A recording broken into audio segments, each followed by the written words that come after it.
577ಕ್ಕೂ ಹೆಚ್ಚು ಕುಟುಂಬಗಳು, ಸಾವಿರಾರು ಜನ ಈಗ ನೆಲೆ ಇಲ್ಲದೆ 15 ದಿನಗಳಿಂದ ಹಗಲು ರಾತ್ರಿ ಅನ್ನದೇ ಪ್ರತಿಭಟನೆಯಲ್ಲಿ ಇದ್ದಾರೆ. ಅವರ ನೋವೇನು, ಅವರ ಆರ್ತನಾದ ಏನು ಅನ್ನೋದನ್ನು ನಾವು ಊಹಿಸಿಕೊಳ್ಳೋದಕ್ಕೂ ಖಂಡಿತವಾಗಿಯೂ ಸಾಧ್ಯವಿಲ್ಲ.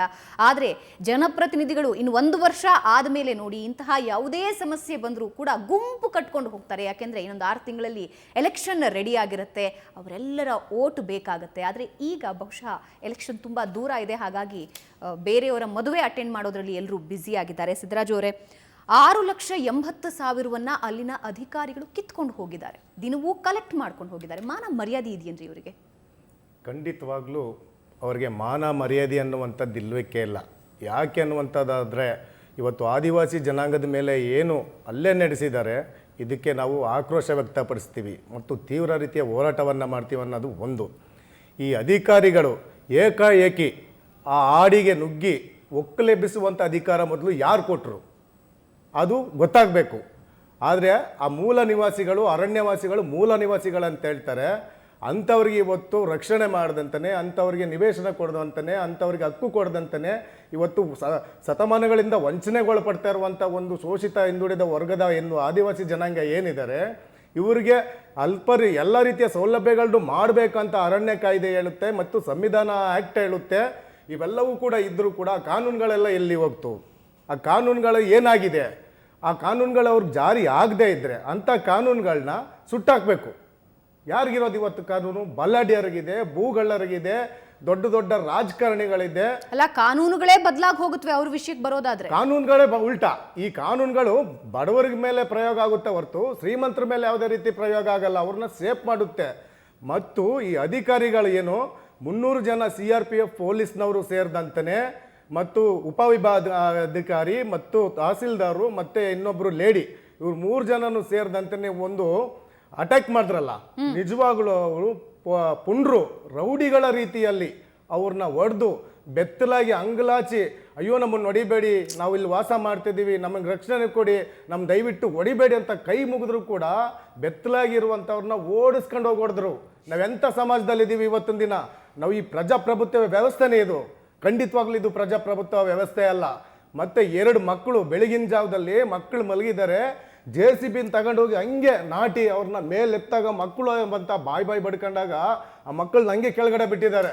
ಆ ಮಕ್ಕಳು ನೆಟ್ಕೊಂಡು ನಾವು ಬದುಕಿದ್ವು ಸತ್ವ ಅಂತ ಪಾಪ ದಿಕ್ಕಪಾಲಾಗಿ ಓಡ್ದಂಥ ಜನ ಇವತ್ತೊಂದು ದಿನ 15 ದಿನದಿಂದ ಅಲ್ಲಿ ಕೂತಿದ್ರು ಕೂಡ ಅಲ್ಲಿನ ಉಸ್ತುವಾರಿ ಸಚಿವ ಮತ್ತು ಶಾಸಕ ಮತ್ತು ಅಲ್ಲಿನ ಕೆಲವು ಬೇರೆ ಥರದ ಭೂಗಳರು ಯಾರು ಕೂಡ ಅವ್ರ ಸಪೋರ್ಟಿಗೆ ನಿಲ್ಲದೇ ಇರುವಂಥದ್ದು ಭಾಳ ಈ ಪ್ರಜಾಪ್ರಭುತ್ವ ವ್ಯವಸ್ಥೆಯಲ್ಲಿ ಒಂದು ದುರಂತ. ಮತ್ತು ಈ ವಿಚಾರ ನಮಗೆ ಭೂಮಿ ವಸತಿ ವಂಚಿತರ ಹೋರಾಟ ಸಮಿತಿಲಿ ಈ ವಿಚಾರ ಚರ್ಚೆ ನಡೀತಾ ಇತ್ತು. ಭೂಮಿ ಹಂಚಿಕೆ ವಿಚಾರವಾಗಿ ನಾವು ರಾಜ್ಯ ಮಟ್ಟದ ಹೋರಾಟ ಮಾಡಬೇಕಂತ ಈಗಾಗಲೇ ಹೋರಾಟ ಮಾಡ್ತಾ ಇದ್ದೀವಿ. ಕಂದಾಯ ಸಚಿವರು ಕೂಡ ಬಂದು ಇದೇ ಬೆಂಗಳೂರಲ್ಲಿ ಫ್ರೀಡಮ್ ಪಾರ್ಕ್ ಎದುರುಗಡೆ ಬಹಿರಂಗ ಸಭೆ ಮಾಡಿದಾಗ ಕಂದಾಯ ಸಚಿವರು ಬಂದು ಭರವಸೆ ಕೊಟ್ಟರು, ನಾನು ಇದನ್ನು ಪರಿಶೀಲಿಸಿ ಹೈ ಪವರ್ ಕಮಿಟಿಯನ್ನು ರಚನೆ ಮಾಡಿ ಈ ಸಮಸ್ಯೆನೆಲ್ಲ ಬಗೆಹರಿಸ್ತೀವಿ ಅಂತ ಹೇಳಿದ್ರು. ಅಧಿವೇಶನ ನಡೀತು, ಬೆಳಗಾವಿ ಅಧಿವೇಶನದಲ್ಲಿ HS ದೊರೆಸ್ವಾಮಿ ಮತ್ತು ಶ್ರೀಧರು ಮತ್ತು ಸಿರಿಮನೆ ನಾಗರಾಜು ಈ ಎಲ್ಲ ಥರದ ಮುಖಂಡರುಗಳು ಸೇರಿದಂತೆ ಒಂದು 3 ದಿನಗಳ ಹಗಲು ರಾತ್ರಿ ಪ್ರತಿಭಟನೆಗಳನ್ನ ನಡೆಸ್ತೀವಿ. ಯಾಕೆ? ಇಡೀ ರಾಜ್ಯದ ವಸತಿ ರೈತರು, ಭೂವಂಚಿತರು ಇವ್ರಿಗೆಲ್ಲರಿಗೂ ಕೂಡ ಭೂಮಿ ಹಂಚಿಕೆ ಆಗಬೇಕು, ವಸತಿ ಕೊಡಬೇಕು, ಹಕ್ಕುಪತ್ರ ಕೊಡಬೇಕು ಅಂತ. ಅಲ್ಲಿ ಕಾನೂನು ಮಂತ್ರಿ ಬಂದರು, ಕಂದಾಯ ಸಚಿವರು ಬಂದರು, ಮುಖ್ಯಮಂತ್ರಿ ಬಂದರು. ಇವ್ರು 3 ಜನ ಸೇರಿ ಆ ಹೋರಾಟ ನಡೆಸ್ತಿದ್ದುವಂಥ ಒಂದು ಸಮಿತಿಯನ್ನು ಕರೆದು ಕೂರಿಸಿ ಭರವಸೆ ಕೊಟ್ಟರು. ಏನು ಭರವಸೆ ಕೊಟ್ಟರು? ನಾವು ಈ ರಾಜ್ಯದ ಯಾವುದೇ ಬಡವರನ್ನ ಒಕ್ಕಲೆಬ್ಬಿಸಲ್ಲ, ಅವರಿರುವಂಥ ಜಾಗದಲ್ಲೇ ವಸತಿ ಕಟ್ಸ್ಕೊಡ್ತೀವಿ, ಭೂಮಿ ಹಂಚಿಕೆ ಮಾಡ್ತೀವಿ, ಹಕ್ಕುಪತ್ರ ಕೊಡ್ತೀವಿ ಅಂತ ಹೇಳಿದ್ರು. ಹೇಳಿ ಹೋದವರು ಒಂದು ಕಡೆ ಈ ರೀತಿ ಹೇಳ್ತಾರೆ, ಇನ್ನೊಂದು ಕಡೆ ಅದೇ ರೀತಿ ಅವ್ರನ್ನ ಒಕ್ಕಲೆಬ್ಬಿಸುವಂಥದ್ದು, ಒಡೆದೋಡಿಸುವಂಥ ರಾಜಕಾರಣಿಗಳು ಹೇಳಿದ ಮಾತಿನ ಮೇಲೆ ನಿಂತಿದ್ದಿದ್ರೆ ನಮ್ಮ ರಾಜ್ಯ ಇಷ್ಟು ಕೆಟ್ಟ ಸ್ಥಿತಿಲಿ ಇರೋದಕ್ಕೆ ಸಾಧ್ಯನೇ ಇಲ್ಲ ಬಿಡಿ, ಅದು ಬೇರೆ ವಿಷಯ. ಸರೋವರ್ ಅವರೇ ಹೇಳ್ತಾ ಇದ್ರು, JCBಯಲ್ಲಿ 2 ಮಕ್ಕಳನ್ನ ಎತ್ತುಬಿಟ್ಟಿದ್ರು ಹಾಗೆ ಅನ್ಬಿಟ್ಟು. ಏನ್ರಿ ಮನುಷ್ಯರ ಅಲ್ಲಿರೋರು, ಕಟಕರ ಅಥವಾ ಅಲ್ಲಿರುವಂತಹ ಆದಿವಾಸಿಗಳನ್ನ ಮನುಷ್ಯರು ಅಂತ ಕನ್ಸಿಡರ್ ಮಾಡ್ತಾ ಇದ್ದಾರಾ ಇವರು? ಹೌದು, ಖಂಡಿತ ಇವ್ರು ನಾವು ಕ್ಲಿಯರ್ ಕಟ್ಟಾಗಿ ಹೇಳ್ಬೋದು. ಇವ್ರನ್ನ ಯಾರನ್ನು ಕೂಡ ಮನುಷ್ಯರು ಅಂತ ಇವರು ಪರಿಗಣಿಸ್ತಾ ಇಲ್ಲ. ಕನಿಷ್ಠ ಅವ್ರನ್ನ ಮನುಷ್ಯರು ಅಂತ ಪರಿಗಣಿಸಬೇಕು ಅಂತ ನಾವು ಕೇಳ್ತೀವಿ. ಇಲ್ಲಿ ನಾವು ಹಲವಾರು ಪ್ರಶ್ನೆಗಳನ್ನು ಹಾಕ್ಕೊಳ್ಬೇಕಾಗ್ತದೆ. ಮೊದಲಿಗೆ ಅರಣ್ಯ ಅಂದರೆ ಏನು, ಅರಣ್ಯ ಯಾರಿಗೆ ಸೇರಿದ್ದು ಅನ್ನೋ ಪ್ರಶ್ನೆ ನಾವು ಹಾಕ್ಕೊಳ್ಬೇಕಾಗ್ತದೆ. ಇವ್ರು ಡಿಫೈನ್ ಮಾಡೋದೇನು, ಅರಣ್ಯದಲ್ಲಿ ಮನುಷ್ಯರು ಇರಬಾರ್ದು ಅಂತ ಇವರು ಅರ್ಥ ಮಾಡ್ಕೊಂಡ್ಬಿಟ್ಟಿದ್ದಾರೆ. ಏನು ಕತೆ ನನಗೆ ಅರ್ಥ ಆಗ್ತಾ ಇಲ್ಲ.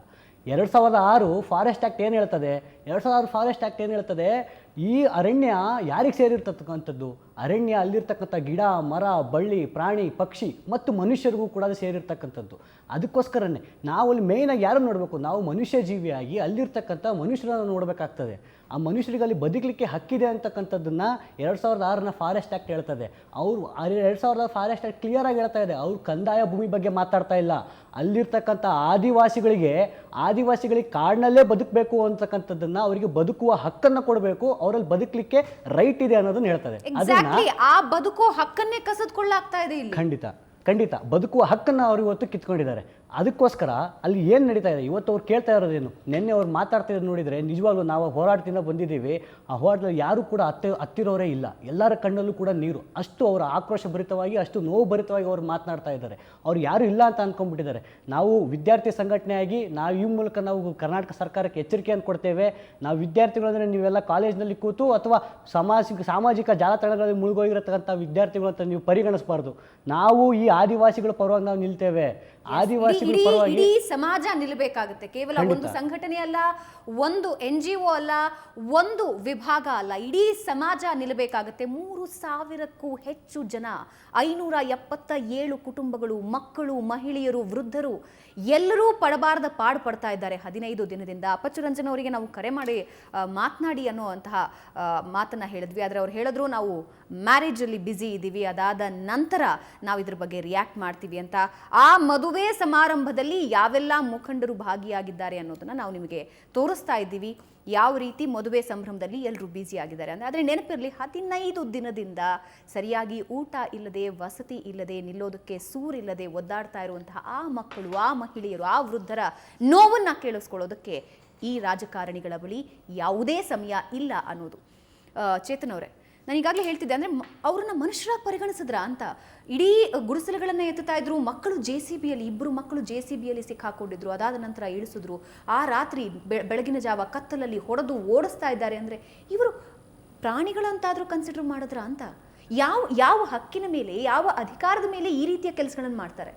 ನೋಡಿ ಭಾವನವರೇ, ನಮ್ಮಲ್ಲಿರೋ ಸಮಸ್ಯೆ ಏನು ಅಂದರೆ ಯೋಚನೆ ಮಾಡೋ ರೀತಿನೇ. ಅಂದರೆ ಯಾವ ರೀತಿ ಯೋಚನೆ ಮಾಡ್ತಾರೆ ಅಂದರೆ, ಅನುಕೂಲ ಇರೋರು ಅವ್ರ ಮಕ್ಕಳು ಮೊಮ್ಮಕ್ಕಳು ಇನ್ನೂ ಅನುಕೂಲ ಪಡ್ತಾ ಇದ್ದರೆ ಅದನ್ನು ಮೆಚ್ಕೊತಾರೆ. ಆದರೆ ಒಂದು ರೀತಿ ಶೋಷಣೆಯಲ್ಲಿ ಬದುಕ್ತಾ ಇರೋರು ಇನ್ನೂ ಶೋಷಣೆಯಲ್ಲಿ ಬದುಕಬೇಕು, ಅದನ್ನು ಬದುಕೋ ರೀತಿ ಮಾಡಬೇಕು ಅನ್ನೋ ಒಂದು ಪ್ರಯತ್ನ ಇದು. ಇವಾಗ ಇದಕ್ಕೆ ನಮ್ಮ ಪರಿಹಾರ ಏನಿದೆ? ಇವಾಗ ನಾವು ಯಾವ ರೀತಿ ಬದಲಾಯಿಸಬೇಕು ಅಂದರೆ, ನಾವು ಶಕ್ತಿ ಬಗ್ಗೆ ಯೋಚನೆ ಮಾಡಬೇಕು. ಶಕ್ತಿ ಯಾವ ರೀತಿ ಬರುತ್ತೆ? ಒಂದು ಭೂಶಕ್ತಿ ಖಂಡಿತವಾಗೋ ಆದಿವಾಸಿಗಳಿಗೆ, ದಲಿತರೆ, ಈ ಥರದ ವರ್ಗದವ್ರಿಗೆ ಖಂಡಿತ ಇಲ್ಲ. ಇವಾಗ ಹಣಕಾಸಿನ ಶಕ್ತಿ, ಆ ಶಕ್ತಿನೂ ಇಲ್ಲ. ಅದರ ಶೈಕ್ಷಣಿಕ ಶಕ್ತಿ, ಇವಾಗ ಎಷ್ಟೋ ತಲೆಮಾರಿಂದ ಓದ್ಕೊಂಡು ಬಂದಿದ್ದರೆ ಅದು ಒಂದು ರೀತಿ ನಿಮಗೆ ಅನ್ಯಾಯದ ವಿರುದ್ಧ ಎದುರಿಸ್ಬೋದು, ನಿಮಗೆ ಸಂವಿಧಾನದ ಬಗ್ಗೆ ಜ್ಞಾನ ಇರುತ್ತೆ, ಅದು ಅವ್ರಿಗೆ ಸಿಕ್ಕಿಲ್ಲ. ಸೊ ಅವರ ಶಕ್ತಿ ಇರೋದು ಏನು? ಜನಶಕ್ತಿ. ಆ ಜನಶಕ್ತಿ ಅನ್ನೋದನ್ನು ಅವರ ರೀತಿಯಲ್ಲಿ ಎಲ್ಲ ಕೊಡಗು ಜಿಲ್ಲೆಯ ಆದಿವಾಸಿಗಳು, ಅಲ್ಲಿ ಜೈನ ಕುರುಬ ಹೇಳೋದಲ್ಲ, ಮೊತ್ತಮೊದಲು ಜೈನ ಕುರುಬ, ಬೆಟ್ಟದ ಕುರುಬ, ಸೋಲಿಗ, ಎರವ, ಪಣಿಯ, ಈ ಒಂದು ಸಮುದಾಯಗಳು ಒಟ್ಟಿಗೆ ಸೇರಿ ನಾವು ಒಟ್ಟಿಗೆ ಬಾಳಬೇಕು ಅನ್ನೋ ಪ್ರಯತ್ನ. ಆದರೆ ಆ ಪ್ರಯತ್ನನ ಬೇಕು ಅಂತ ಅವ್ರು 3 ಜಾಗದಲ್ಲಿ ಹಾಕಬೇಕು. ಆ ಪ್ರಯತ್ನ ನಾವು ಹೊಡಿಬೇಕು. ಯಾಕಂದರೆ ಅವ್ರು ಒಗ್ಗಟ್ಟಾಗಿದ್ದರೆ ಅವರು ಎದುರಿಸ್ಬೋದು. ಅವ್ರು ಒಗ್ಗಟ್ಟಾಗಿದ್ದರೆ ಅವರೇ 2 ಕಾಲ ಮೇಲೆ ನಿಂತ್ಕೋಬೋದು. 2 ಕಾಲ ಮೇಲೆ ನಿಂತ್ಕೊಂಡ್ರೆ ಅವ್ರಿಗೆ ಹೋಗಿ ಇದನ್ನು ಈ ಲೈನ್ ಮನೆಗಳ ಕೆಲಸ ಮಾಡಲ್ಲ. ಸೊ ಆ ಕಾರಣಕ್ಕೆ ಅದನ್ನು ಹೊಡಿಬೇಕು ಅನ್ನೋ ರೀತಿಯಲ್ಲಿ ಒಂದು ಪಿತೂರಿ, ಅಲ್ಲಿರೋ ಬೇರೆ ಅರಣ್ಯ ಇಲಾಖೆ ಇರ್ಬೋದು, ಭೂಮಾಲೀಕರು ಇರ್ಬೋದು, ಅನೇಕ ಜನ. ಆಮೇಲೆ ನಾವು ಏನು ಯೋಚನೆ ಮಾಡೋದು ಅಂದರೆ ಒಟ್ಟಾರೆ ಒಕ್ಕಲೆಬ್ಬಿಸೋದೇ ಒಂದು ದೊಡ್ಡ ಪಿತೂರಿ ಅಂತೀರಾ ಹಾಗಾದ್ರೆ? ಹೌದು, ಇದು ಒಂದು ರೀತಿಯ ಪ್ಲಾನ್, ಅಂದರೆ ಪ್ಲಾನ್ಡ್ ಕಾನ್ಷಿಯಸ್ ಎಫರ್ಟ್. ಯಾಕಂದರೆ ಎಲ್ಲರಿಗೂ ಅವರ ರೀತಿಯ ಲಾಭ ನೋಡಿಕೊಂಡು ಈ ರೀತಿ ಕೆಲಸ ಮಾಡಿದ್ದಾರೆ. ಆ್ಯಂಡ್ ಇನ್ನೊಂದು ನಾವು ಏನು ಜ್ಞಾಪಕ ಇಟ್ಕೋಬೇಕು ಭಾವನವರಂದರೆ, ಶಕ್ತಿ ಅನ್ನೋದು ಎಷ್ಟೋ ಸಲ ಏನು ಕಾಣುತ್ತೆ ಅಂದರೆ, ಯಾರು ಒಂದು ರೀತಿ ಒಂದು ಹೊಡಿತಾರೋ ಅವರಲ್ಲಿ ಶಕ್ತಿ ಇದೆ. ಇವಾಗ ಪೊಲೀಸ್ ಹೊಡೆಯುತ್ತಾರೋ ಅದು ನಿಜವಾಗ್ಲೂ ಹೊಡೆಸ್ಕೊಳ್ಳೋ ಶಕ್ತಿ ಇದೆ. ಅದು ನಮ್ಗೆ ಯಾವ ರೀತಿ ತೋರಿಸಿದೆ ಅಂದರೆ, ನಮ್ಮ ಸ್ವತಂತ್ರದ ಹೋರಾಟದಲ್ಲಿ ಹೊಡೆಸ್ಕೊಂಡು ನಮಗೆ ಸ್ವತಂತ್ರ ಸಿಕ್ಕಿದೆ ಅಂದರೆ ಹೊಡೆಸ್ಕೊಳ್ಳೋ ಶಕ್ತಿ ಇದೆ. ಪೊಲೀಸ್ ಜನರಿಗೆ ಹೊಡೆದೇ ಜನರಲ್ಲಿ ಶಕ್ತಿ ಇದೆ. ಅದೇ ಥರ ಗಂಡ ಹೆಂಡತಿಗೆ ಹೊಡೆದೇ ಹೆಂಡತಿನಲ್ಲಿ ಶಕ್ತಿ ಇದೆ. ಇವಾಗ ಈ ರೀತಿ ಆದಿವಾಸಿಗಳು ಹೊಡ್ತಾ ಬಿದ್ದರೆ ಆದಿವಾಸಿಗಳ ಅಪಾರ ಶಕ್ತಿ ಇದೆ. ಆ ಶಕ್ತಿನ, ಆ ಆಕ್ರೋಶನ, ಆ ಒಂದು ರೀತಿಯ ನಿಜವಾಗ್ಲೂ ನೀವು ಎಷ್ಟೇ ತಂದರೂ, ಅನ್ಯಾಯ ತಂದರೂ ನಾವು ಅದನ್ನು ಎದುರಿಸ್ತೀವಿ ಅನ್ನೋ ಒಂದು ರೀತಿ ಒಂದು ಛಲ ಅಲ್ಲಿ ಕಂಡು ಬರುತ್ತೆ. ಅಲ್ಲಿ ಜನರ ಜೊತೆ ಇದ್ದರೆ ಆ ರೀತಿಯ ಶಕ್ತಿ ನಮಗೆ ಎಷ್ಟೋ ಕಡೆಯಿಂದ, ಕರ್ನಾಟಕದ ಕಡೆಯಿಂದ ಬರ್ತಾ ಇದೆ, ಇನ್ನೂ ಬೆಳೆಸ್ತಾ ಇದ್ದೀವಿ. ಖಂಡಿತ ಯಶಸ್ಸಾಗುತ್ತೆ ಅದು. ಖಂಡಿತ ಖಂಡಿತ ಆ ಯಶಸ್ಸು ಆಗಲೇಬೇಕು. ಯಾಕೆಂದರೆ ಬದುಕುವ ಕನಿಷ್ಠ ಹಕ್ಕು ಎಲ್ಲರ ಹಕ್ಕು, ಅದು ಅವರ ಜೀವನದ ಹಕ್ಕು. ಇಲ್ಲಿ ಮಾನವ ಹಕ್ಕಿನ ಸ್ಪಷ್ಟ ಉಲ್ಲಂಘನೆಯಾಗಿದೆ. ಬೆಳಗ್ಗಿನ ಜಾವ 4 ಗಂಟೆ ಕತ್ತಲಲ್ಲಿ JCBಗಳನ್ನು ತಗೊಂಡ್ಬಂದು ಅವರ ಮನೆಗಳನ್ನು ಧ್ವಂಸ ಮಾಡಿ, ನಾನು ಮತ್ತೊಂದು ಸಲ ಹೇಳ್ತಾ ಇದ್ದೀನಿ, ಅದು ಯಾವುದೇ ಮಹಲ್ ಅಲ್ಲ, ಅರಮನೆಯಲ್ಲ, ಪಿಲ್ಲರ್ಗಳು ಹಾಕಿ ಕಟ್ಟಿಸ್ಕೊಂಡಿರುವಂತಹ ದೊಡ್ಡ ದೊಡ್ಡ ಮನೆಗಳಂತೂ ಖಂಡಿತ ಅಲ್ಲವೇ ಅಲ್ಲ. ಕೇವಲ ಶೀಟ್ಗಳನ್ನು ಹಾಕ್ಕೊಂಡು ತಮ್ಮ ಜೀವನ ಕಂಡುಕೊಳ್ಳೋದಕ್ಕೆ ಪ್ರಯತ್ನ ಮಾಡ್ತಾ ಇದ್ದಂತಹ ಸಣ್ಣ ಪುಟ್ಟ ಗುಡಿಸಲುಗಳನ್ನು ಅಲ್ಲಿ ಧ್ವಂಸ ಮಾಡಲಾಗಿದೆ. ನಿಜಕ್ಕೂ ಆಶ್ಚರ್ಯಕರ ರೀತಿಯಲ್ಲಿ ಯಾವೊಬ್ಬ ರಾಜಕಾರಣಿಯೂ ಕೂಡ ಇದನ್ನು ತಪ್ಪು ಅಂತ ಹೇಳಿಲ್ಲ. ಈಗಷ್ಟೇ ಕುಮಾರಸ್ವಾಮಿ ಅವರು ಟ್ವೀಟ್ ಮಾಡಿದ್ದನ್ನ ನಾವು ತೋರಿಸಿದ್ದು ಬಿಟ್ಟರೆ ಬೇರೆ ಯಾವ ರಾಜಕಾರಣಿಯೂ ಕೂಡ ಮುಂದೆ ನಿಂತು ನಾವು ಸಮಸ್ಯೆ ಪರಿಹಾರ ಆಗೋವರೆಗೂ ನಾವು ನಿಂತ್ಕೋತೀವಿ ಅನ್ನುವ ಧೈರ್ಯವನ್ನು ಖಂಡಿತವಾಗಿಯೂ ಮಾಡಿಲ್ಲ. ಹಾಗಾದರೆ ಕೇವಲ ವೋಟ್ ಬ್ಯಾಂಕ್ ಒಂದೆಯ ಇವರಿಗೆ ಇರುವಂತಹ ಮುಖ್ಯವಾದಂತಹ ಗುರಿ ಅನ್ನೋದು ಇಲ್ಲಿ ಪ್ರಶ್ನೆಯಾಗಿ ಕಾಡುವಂಥದ್ದು.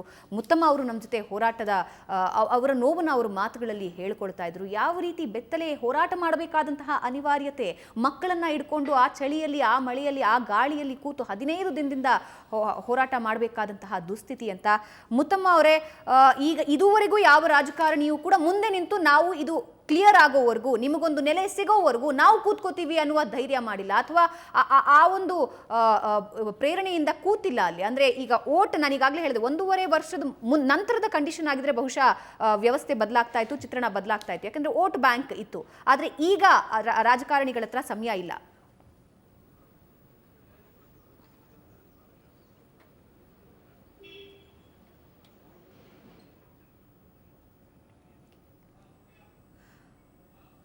ಮುತ್ತಮ್ಮ ಅವರೇ, ನನ್ನ ಧ್ವನಿ ಕೇಳ್ತಾ ಇದ್ರೆ ಇನ್ನು 1.5 ವರ್ಷದ ನಂತರ ಅಥವಾ 1 ವರ್ಷದ ನಂತರ ಅಂದ್ರೆ ಚಿತ್ರಣ ಬದಲಾಗಿರೋದು. ಯಾಕೆಂದ್ರೆ ಎಲೆಕ್ಷನ್ ಹತ್ರ ಬರ್ತಾ ಇತ್ತು, ವೋಟ್ ಬ್ಯಾಂಕ್, ಒಂದು ವೋಟು ಕೂಡ ಅದರ ಮಹತ್ವ ಏನು ಅನ್ನೋದು ಅವಾಗ ರಾಜಕಾರಣಿಗಳಿಗೆ ಗೊತ್ತಾಗ್ತಾ ಇತ್ತು. ಆದ್ರೆ ಬಹುಶಃ ಇವರಿಗೆ ಇವಾಗ ಆ ಸಮಯಾವಕಾಶ ಇನ್ನೂ ಜಾಸ್ತಿ ಇದೆ, ಹಾಗಾಗಿ ತಲೆ ಕೆಡಿಸ್ಕೊಳ್ಳೋದು ಬೇಡ ಅನ್ನೋ ಮನಸ್ಥಿತಿಯಾ?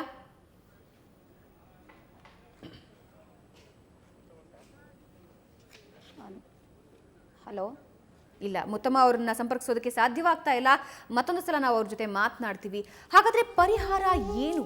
ಈಗ ಸದ್ಯದ ಸ್ಥಿತಿಯಲ್ಲಿ 3,000ಕ್ಕೂ ಹೆಚ್ಚು ಜನ, ಅಂದ್ರೆ 577 ಕುಟುಂಬಗಳಿಗೆ ನೆಲೆ ಕೊಡಲೇಬೇಕಾದಂತಹ ಜವಾಬ್ದಾರಿ ಸರ್ಕಾರದ ಮೇಲಿದೆ. ತಕ್ಷಣವೇ ಕ್ರಮ ಜರುಗಿಸಬೇಕಾಗಿದೆ. ಜೊತೆಗೆ ಆ ಕಳ್ಳ ಅಧಿಕಾರಿಗಳು 6,80,000 ಬಡ ಜನರ ಹತ್ರ, ಆದಿವಾಸಿಗಳ ಹತ್ರ ಕಿತ್ಕೊಂಡು ಹೋಗಿದಾರಲ್ಲ, ಅವರ ಮೇಲೂ ಕೂಡ ಕ್ರಮ ಆಗಬೇಕಾಗಿದೆ.